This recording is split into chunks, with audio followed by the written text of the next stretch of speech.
Hey everybody, welcome to Pop Culture Philosophers. I'm Rockin Robbie Billups, and it's time for the weekly comic book review.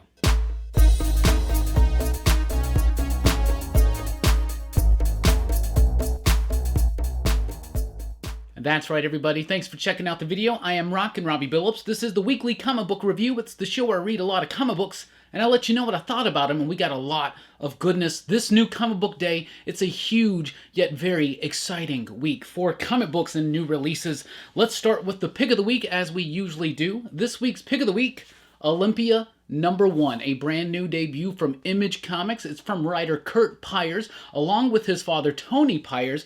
Alex Deodato is the artist on this one, with D. Cunniffe joining on the colors, and rounding out that team is Micah Myers on the lettering.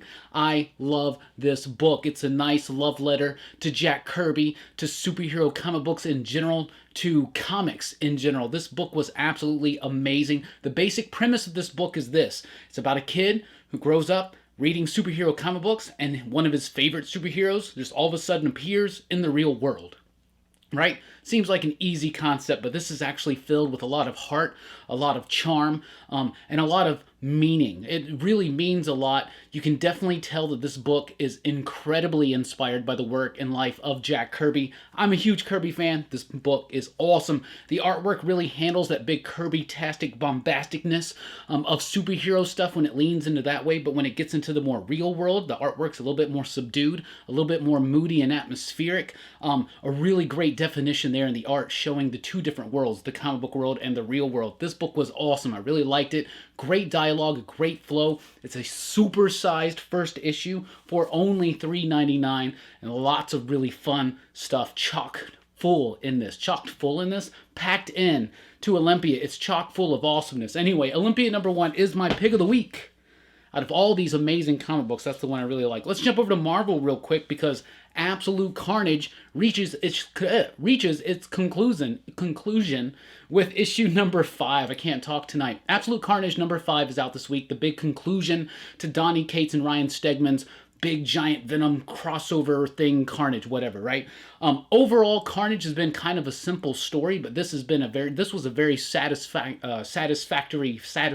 ending. I cannot frickin' talk tonight. Absolute Carnage #5 was a very satisfying conclusion to this story, even though the story I felt got a little bit bloated. That may have been a result of all the tie-ins, which really, now that it's all said and done, hype aside, they were kind of disappointing, to be honest with you. They really started out with those tie-ins with a bang, and then it just kind of dulled out, flattened out, and I think it really halted the impact and momentum of the main series. I am very excited to check out the main series on a reread through, yeah, I like that, all in one by itself without all the tie-ins. But Absolute Carnage had a very satisfying ending, and it really set up a lot that's to come in the future for Donny Cates' Venom. This story just keeps getting bigger. This was just one step there. Maybe it was I think it was a bad idea to make it a big crossover.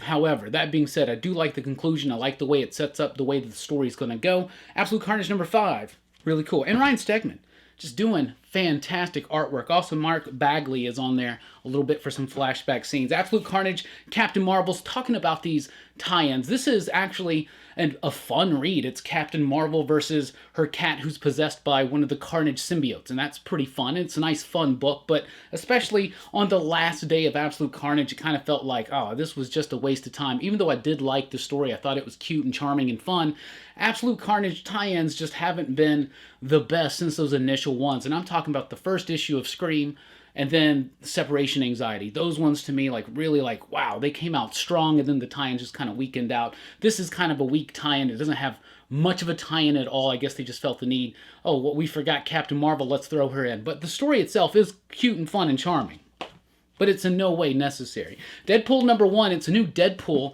out this week. I'm not typically a big Deadpool fan, but I did enjoy this one, and I was actually looking forward to it because it's written by Kelly Thompson with artwork by Chris Bachalo. I'm a huge Bachalo fan. The artwork here is kind of what you would expect from him. It seems a little bit more hidden, a little bit more easy. I don't know how to describe it, but it doesn't feel as full or as textured as Bachalo's artwork typically can be. It does get a little confusing and incoherent at times. However, I did still like the line work and the composition of each page. The book was very wordy. It's a Deadpool book. Kelly Thompson knows how to write the character of Deadpool. He's silly, he's brash, he's Deadpool. It's a fun, interesting story. Deadpool basically gets made king of something. I don't want to spoil too much, but if you read the solicitations, you know. But it's an interesting direction. It was fun. I'm a big fan of Kelly Thompson's work, so I may be checking this one out for a little bit. Plus, Jeff the Landshark warning. Absolutely. The new home of Jeff the Landshark is probably going to be Deadpool, I would say. Let's jump over to the X Universe. Marauders #2 is out this week. Issue #1 hit with a splash. Get it? Because it's a pirate theme. Anyway, I am loving this book. This book at Marvel, this is one of my favorite X books right now. 2 issues in, fantastic. The Marauders is great. It's basically a crew of the X-Men as pirates led by Kitty Pryde. Or should I actually say Kate Pryde, as she prefers to be called now. Kate's new role as the mutant pirate of the Krakoan Island is just my absolute favorite thing in Marvel Comics right now. The character, it makes sense how we got there. The story is fun. It's got a lot of very fun and humorous moments in it, but it's also got some high stakes and serious and somber and dramatic moments as well, plus the growing tension between Sebastian Shaw and Emma Frost over who the new Red King is going to be, and you find out who the new Red King is going to be in the pages of Marauders #2, and it's pretty much who we all thought it was, but it's awesome. I am loving Kate Kane living this pirate fantasy. I am just 100% down for this. Oh, and Pyro's becoming one of my favorite X characters. How did that happen? I guess we got to blame Gary Duggan, Matteo Lolli, and Federico Blee, because and HeMan as the head of X, or as he prefers to call it, the head of 10. But Marauders #2 is out this week, and I absolutely loved it. So good. If you loved issue #1, I think you'll love issue #2. Probably even more. Excalibur #2 is here. This issue was better than the first one. The first one felt a little stiff, a little clunky for me. It was all right. It was interesting. I'm very interested in this new role for Apocalypse. He's kind of dedicating himself to be this, like, mutant magician priest type thing, and that's very interesting, and there's a lot of mysteries revolving around Apocalypse and his history and his involvement and what his plans are for the whole Krakoan movement and all that stuff. Then, of course, you got Betsy now as Captain Britain, getting used to this new role, a new cast of characters getting together in a new form for a new team with a new mission. Gambit, Rogue, Jubilee, love the Jubilee stuff, love the Apocalypse stuff. I thought issue #2 was way better than issue #1. It definitely had more of momentum behind it. It was a little bit more fluid in its dialogue, and it didn't feel so stilted, at least for me. Excalibur #2 was an improvement of issue #1, but it still hasn't made it quite into something just supremely engaging for me. But interest in the Apocalypse stuff may just keep me into that book. Amazing Spider-Man 34 is here, as well as 2099 Alpha #1. Now, I read this one first because I assumed I would have to read this one shot before I jumped into the Spider-Man tie-in. I was a little confused when I was reading this. This helped clarify that. So I would recommend that you read this before you read this. But overall, I don't know if I'd recommend that you should read this book. I really didn't like it that much. So it's basically Nick Spencer reimagining the 2099 universe, because it was created back in the 90s, and yeah, it's 2019 now, and we have different ideas of what the future could be and different things to explore. So yeah, I'm cool with that. It was just weird the way this kind of felt. I don't know, it just kind of felt like shoved in and quick and sudden. It just didn't really work for me. There's some Doom bits in here that are really fun and humorous. It still makes a fun Spider-Man tale, but I just don't get, I don't know. They're reimagining the world of 2099, and there is a reason in story as why that's happening. It feels a little complicated, confusing, and not quite fully explained. I don't know, but I would recommend that you read this first and then into this, because this kind of sets this up. And so basically what it's going to be is the main story seems like it's going to be in the Amazing Spider-Man book. And then the Alpha and the Omega are going to probably, like, this like kicks off this new reimagined 2099. And I guess Omega's going to wrap it all up. And then you got these little tie-ins like Fantastic Four 2099, which I thought would be a fun, like, one shot, we're going back to the world of 2099. You know, Fantastic Four had a short-lived run in 2099, but I loved it. So yeah, let's revisit it. It's not that at all. This is a reimagining of 2099. It's completely new characters. this book was kind of, I don't know, I did not have any interest in this whatsoever. So like I get the setup and I get, okay, so now each book is going to tell each character's story, and then there's this overall thing that gets wrapped up in Omega and Spider-Man or whatever. But I don't know, just wasn't working for me. Though when you do get to the end, it has a really nice kind of dark twist to it, but it just didn't warrant getting through this entire $5 comic book. So I don't know. I'm not sold on this $20.99 revisit. Annihilation Scourge Alpha #1. Lots of alphas out there from Marvel this week. Annihilation Scourge starts this new Annihilation thing, which was kind of just like this $20.99 thing a little bit, where it's in an alpha special, a series of one-shots, and then an Omega special to wrap it all up. It's basically fallout from Annihilation in a way, another take on it. Blastar and Annihilus are in this first issue, and the big setup is what's going on.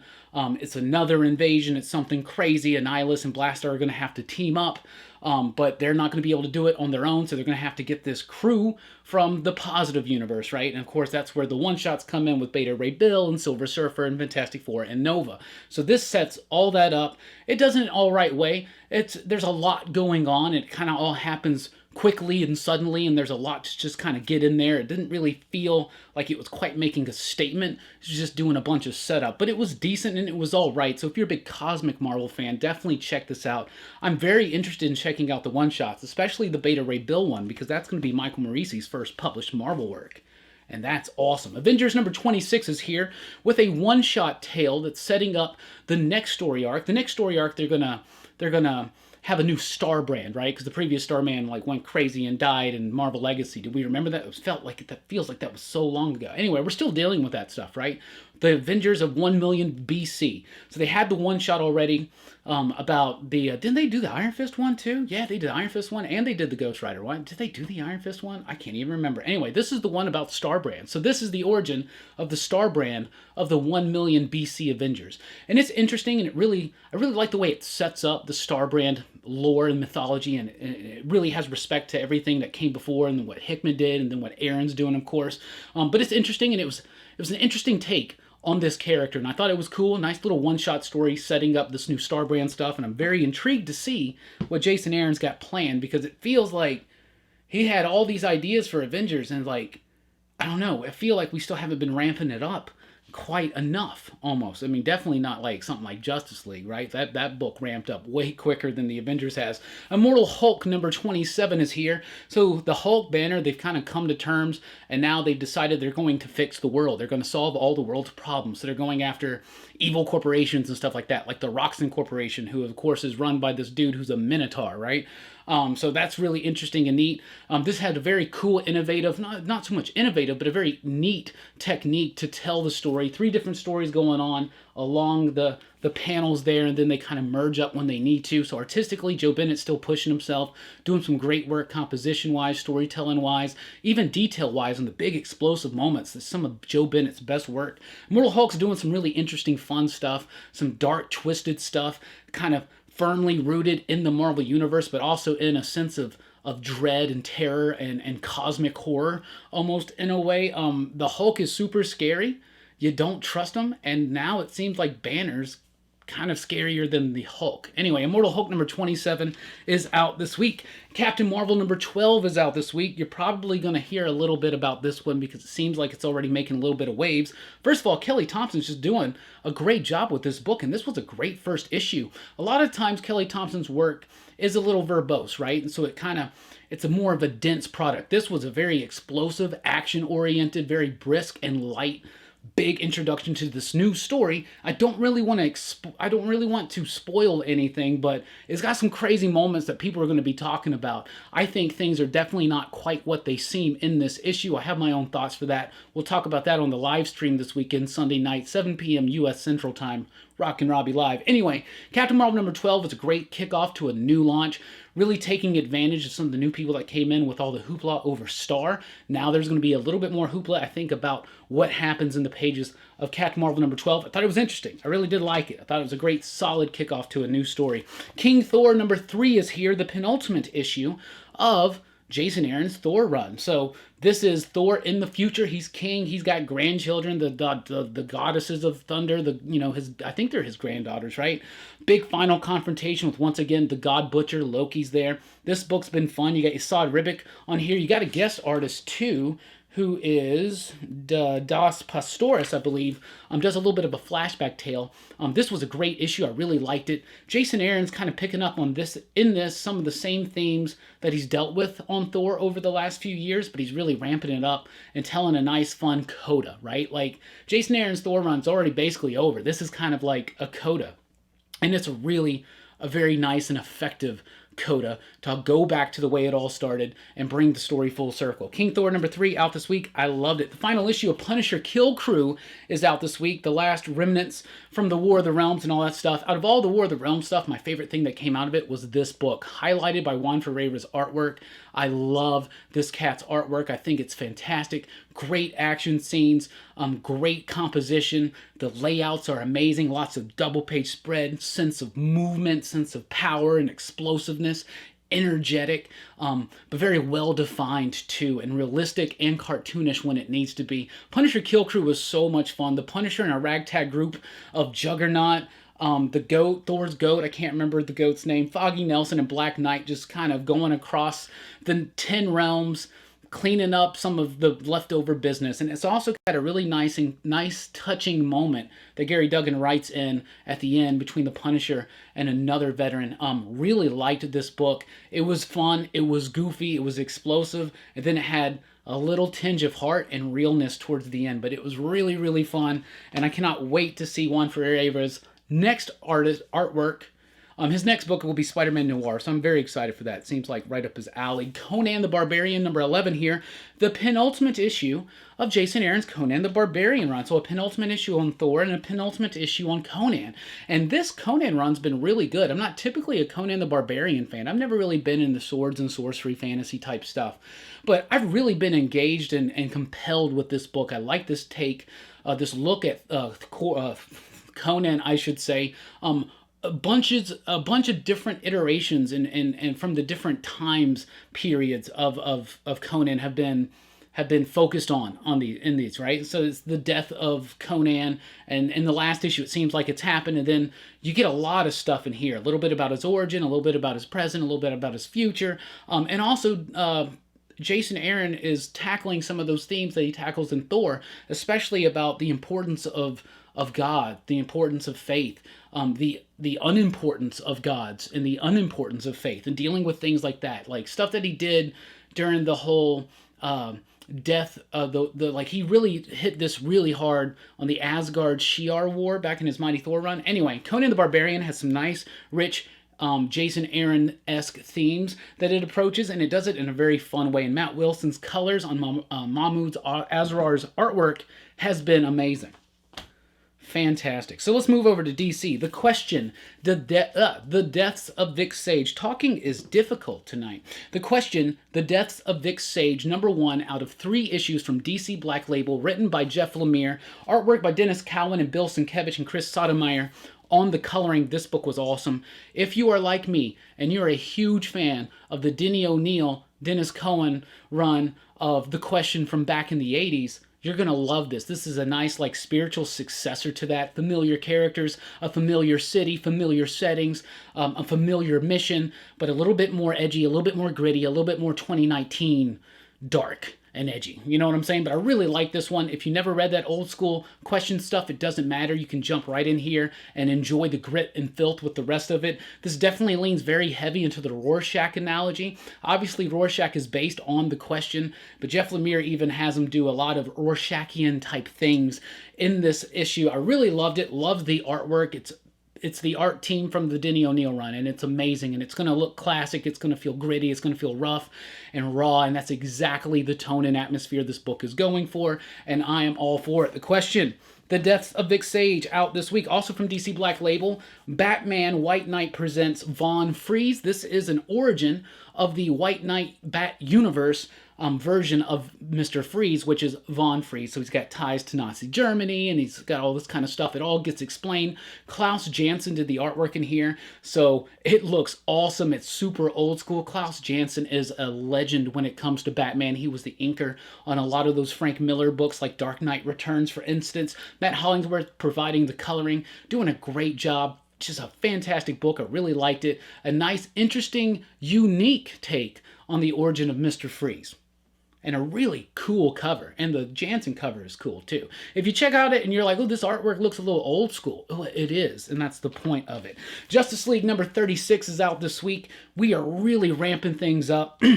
Avengers started off with this big threat, and it's been kind of inching its way closer to it, right?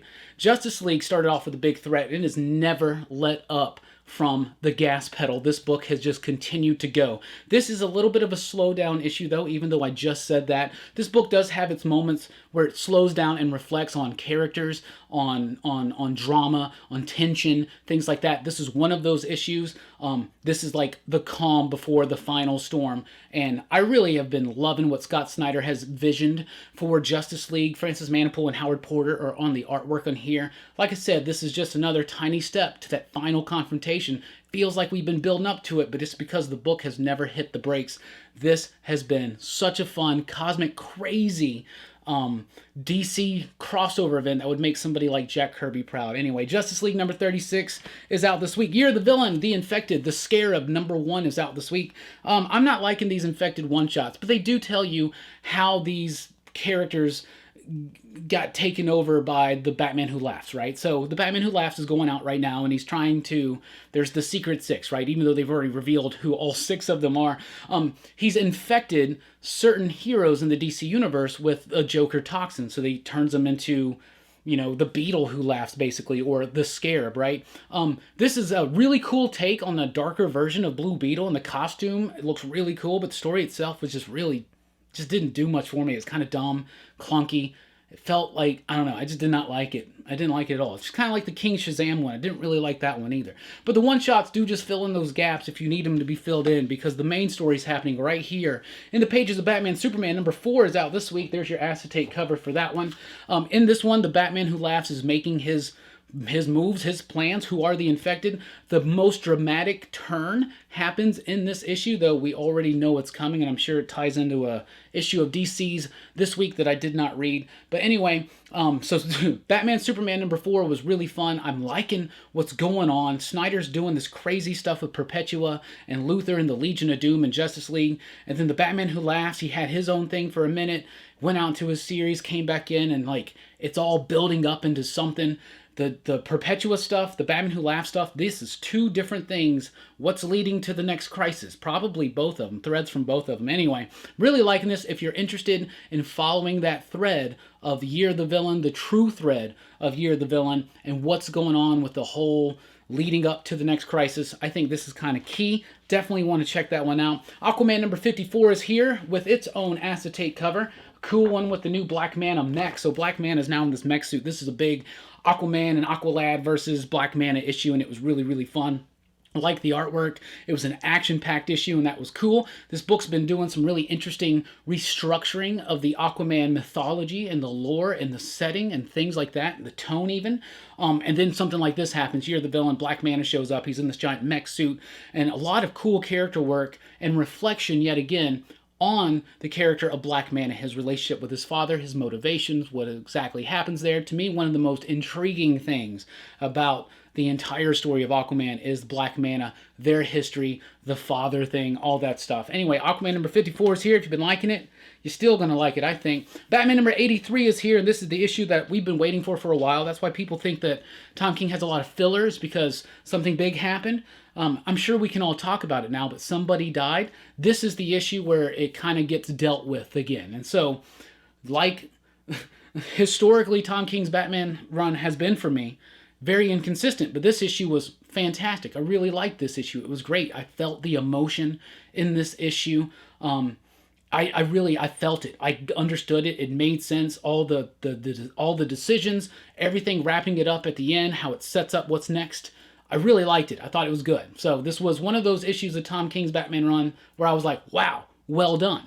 So now we'll see what happens next time. Also, just want to point out the Batman 100-page giant special #2 is out in comic shops this week. Definitely want to check that out. Really fun stuff. Old school stuff and new school stuff all thrown together. Flash forward, #3 is here. This book's not doing, it's not really kind of keeping my attention. Scott Lobdell's not my favorite writer. Brett Booth is not my favorite artist, so this book is a struggle for me to get through. I do like the journey through the multiverse, and I really like, basically what they're doing is they're trying to fix the Wally West mess right now. So the book is doing that, and I'm grateful for that, and I'm thankful, because I really think that Heroes in Crisis kind of left Wally West in a really kind of crappy spot, and Roy too, to be honest with you. Anyway, so Wally continues his trek across the multiverse, and this one he shows up in a world where the Justice League are all vampires.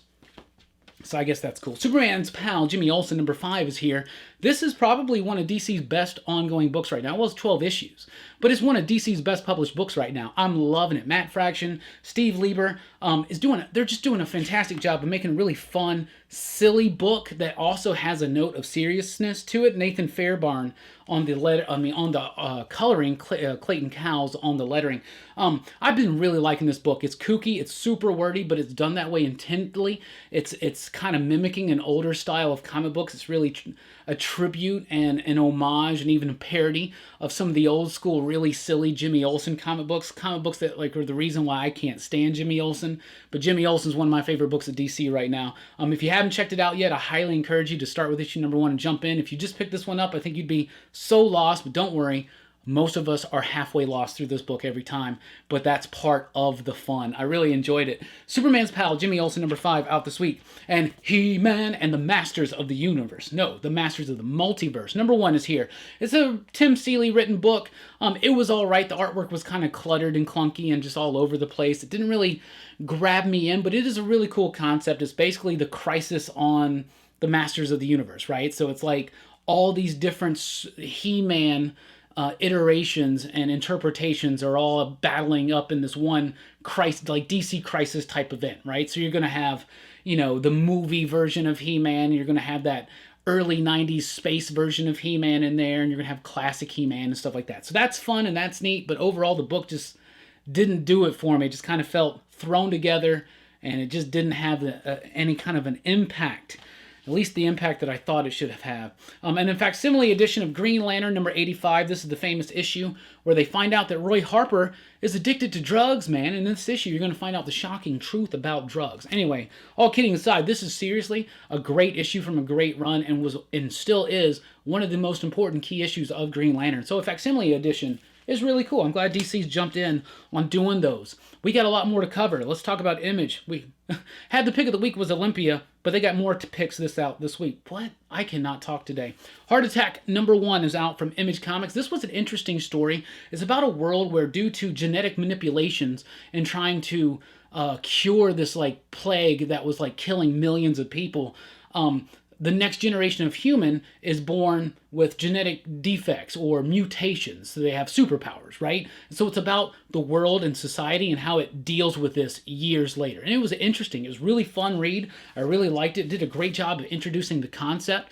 It didn't go out of its way to give you too much exposition. There's a lot of back matter in here that really fills in some of the history of this world, and I really thought it was a bold move to jump right into this book and just act like we already knew what was going on and trust that we were going to be engaged until we got to the end where we got that back matter backstory, and it really did work that way for me. I thought it was good. I thought it had great artwork, nice simple style. Heart Attack #1 was something I really did enjoy this week.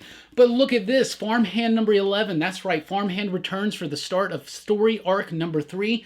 I love Rob Guillory's Farmhand. This is a fantastic book. It's great. It's about this dude who develops this seed that can grow human body parts, and he just revolutionizes the medical industry. But of course, with this amazing new technology, which literally growing body parts. We're talking about trees with like eyeballs growing out of them, and bushes with ears, and flowers with fingers and stuff like that, right? But this book has been creepy. It's been interesting, and it's definitely got like this heart of this family, right? The family and their relationships and their journey and their history together. That is the heart of this book. So you got this strange, crazy concept. You got wild, weird things happening, but this really holds it all together. What holds it all together is that story about this family, about these characters, about this town. Farmhand number 11 is a very revelatory issue, but I really liked it. Thought it was great. If you haven't jumped on the Farmhand bandwagon yet, I highly encourage you to do so. Another comic book you definitely should be reading is Ice Cream Man. Ice Cream Man number 16 is out this week. This is the final part of the 4th story arc. Nah, that's the wrong way to say it. It's going to be the final part of the 4th graphic novel. It's not really got story arcs. Each story is its own single issue story. It's kind of like an anthology, a weird, dark horror, fantasy, sci-fi, unnerving, filled with despair, yet hope and suffering all in one thing. Ice Cream Man is so...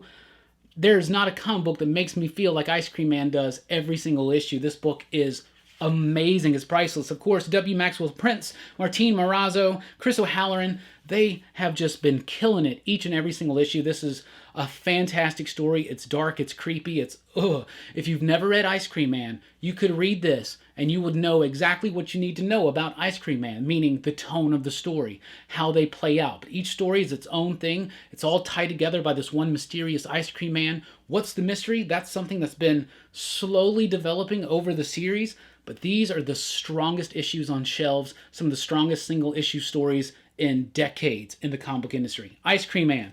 Issue number 16 is out this week. Crowded number 10 is out this week. Christopher Sabella, Rose Stein, Ted Brandt, Triona Farrell, and company doing an amazing job on this one. The characters are very, very charming and endearing. I absolutely am in love with this book and these characters and their journey. And we've hit a point now in the story that I didn't expect to see coming.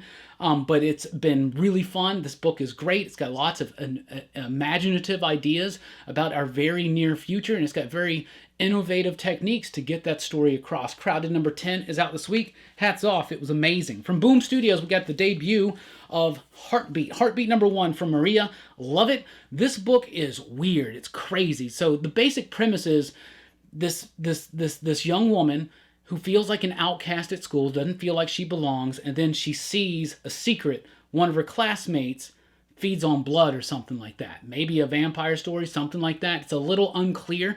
This book is very disturbing, very unnerving. It does a great job of creating this very tense and uneasy tone.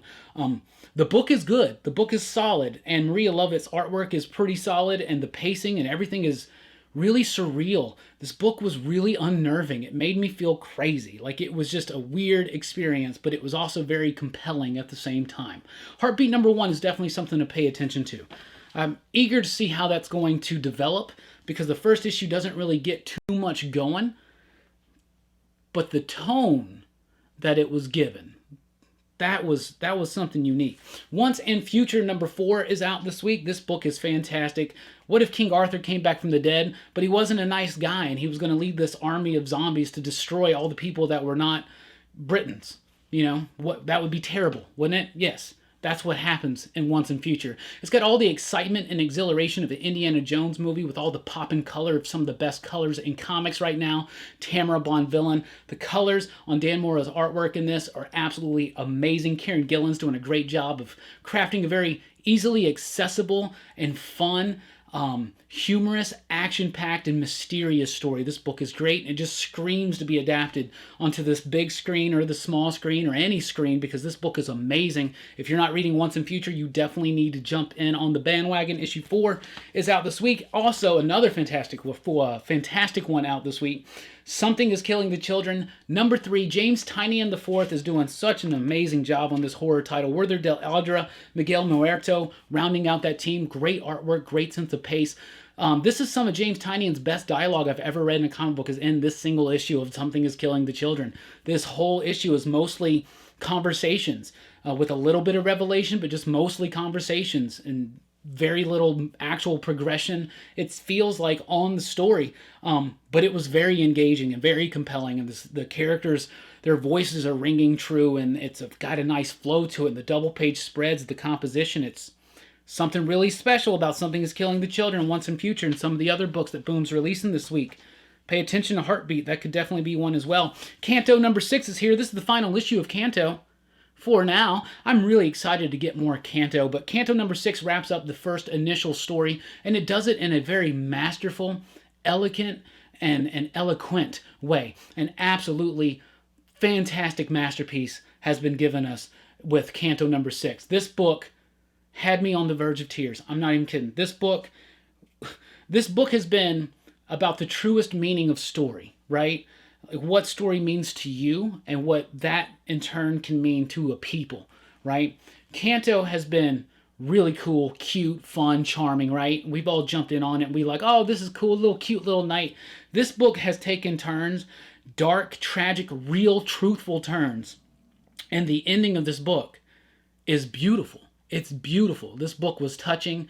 This book was amazing. It made me feel across the entire emotional spectrum. I am now a White Lantern after reading Canto. Canto number 6, and of course with the announcement that there's more coming, I'm very, very excited for that. Let's jump over to Vault. Cult Classic Creature Feature number 2 is here. This book is a wild, raucous romp in 80s sleazy horror, crazy fun, kooky stuff. I love this book so much. It's gruesome, it's violent, it does things that you typically don't do in story. You don't kill the kids, you don't do this, you don't show this, and this book does it, and it doesn't do it in what feels like an exploitative way or anything like that. It does it in a very gruesome, fun, ballsy, bold, and reverent way. Reverence to the irreverence of yesterday. Anyway, Cult Classic Creature Feature, written by Elliot Ray Hall with artwork by John Bivens, colored by Jerry and Monahan, lettered by Taylor Esposito. An absolutely fantastic creative team. Issue number 1 sold out, but I believe there's second printing coming or something. You definitely need to get on board of this if you haven't already. Cult Classic Creature Feature number 2 is out this week. Speaking of Cult Classic Return to Whisper hits trade paperback today. And if you've never checked out the first part of the Cult Classic saga, which is really not a giant saga altogether, just disconnected stories that are connected by taking place in the same town. Return to Whisper is really cool. It'll give you some It vibes, some Monster Squad vibes, some Goonie vibes, right? Return to Whisper is pretty cool. It's about these kids that find this hidden treasure and all the terrible tragedy that gives them. Creature Feature is something completely different. It's a science fiction horror wild romp with like gruesome skeletons jumping out of little girls' bodies and stuff like that. Seriously, that book is ballsy and awesome. Money Shot number 2. Speaking of a ballsy book, this book is about astronauts turned porn stars because that's the only way they can fund their space travel, right? The book is cool. It's got a lot of heart. It's a little bit like Zack and Miri Make a Porno, but in space. In issue number 2, you get all the jokes and goofiness of the first issue, but you also really start developing some real character dynamic and relationships, and that's really what sets this book apart from just being some kind of silly, irreverent romp. Money Shot number 2 is making a point not only about society, but about people in general as well, and the way they relate to one another. Necromancer's Map number 4 is here, and this brings an end to the second arc of Songs for the Dead. I've been loving this book ever since it started. It's a fantasy book. It's very detailed. It's very dense. It's got a nice, simple art style to it, but I've been enjoying it this entire time. A great ending to the second arc and a nice setup for what's coming in arc 3, and I can't wait for it. Necromancer's Map number 4 out this week. From Dark Horse Comics, Hazel and ChaCha Save Christmas. It's a one-shot special set in the world of Umbrella Academy. Hazel and ChaCha, breakout stars of the Umbrella Academy TV show. Very insignificant at times characters in the comic book series, but it's nice to see them get a spotlight here. Nice to see it get a little bit of that Netflix show tinge to it, just a little bit, just in the right way of merging the comic book with the TV show, embellishing a little bit more of those fluid ideas that came out. Anyway, this was fun. It was ridiculous. It's got a great cover. It's a little early for Christmas for me, but it was still a fun read. It was crazy. If you've never read Umbrella Academy, I highly encourage you to read Umbrella Academy. Then jump into this, but it's pretty cool. That cover's worth it, though.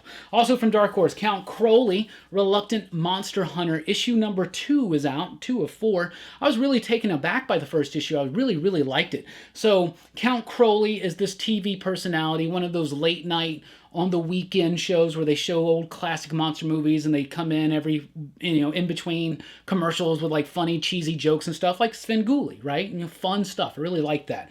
So this is about someone who's kind of thrown into it. She is a journalist who gets disgraced because she's got an alcohol problem, so this is the only gig she can get.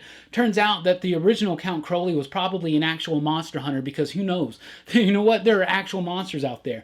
This is a nice throwback to old school type stuff. If you like creature feature, definitely jump on board with Count Crowley. This was really fun. And if you like those old school, and they still do them, like I said, Svengoolie, and I'm sure there's more, but if you like that old school cheesy sci-fi horror monster movie host on the weekend type thing, definitely pick this book out. It was really cool. Dark Horse has been doing some real good stuff lately, including Strayed. Strayed number 4 is here. This is the penultimate issue.